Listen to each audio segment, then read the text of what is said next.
AITAH for refusing my husband's wishes to give our second child his father's last name.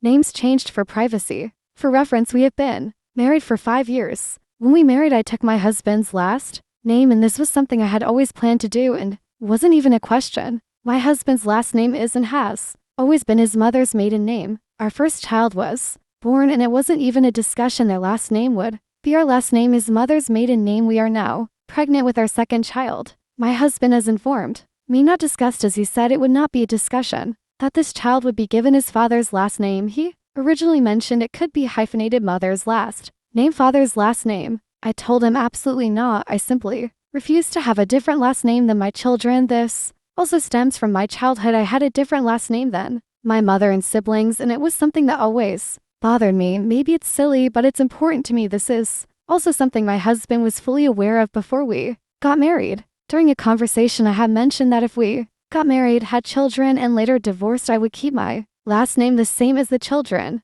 The reason my husband wants this is because over the last 2 years, he's gotten very interested in history and religion and wants his family name to be carried on. I told him I'll understand his wishes and would be willing to legally change my name and our firstborn's name to whatever combination of his mother and father's name he wishes, even if it's to simply switch to his father's name. I contacted a lawyer who sent me all the information and paperwork to do a family name change and emailed them all to my husband. He told me this isn't an option as it is too complicated. It would take 3 months from start to finish, and LAM only 12 weeks, so he has more than enough time and we can afford all the fees. I told him this is the only way our secondborn will have the name he wants. I told him he can either do the family name change or he will have to agree to keep the secondborn's last name the same as his, mine, and our firstborn. I told him if he does not agree to this, he will not be welcome at the birth and will not be welcome to be there for the birth certificate. Add a comment.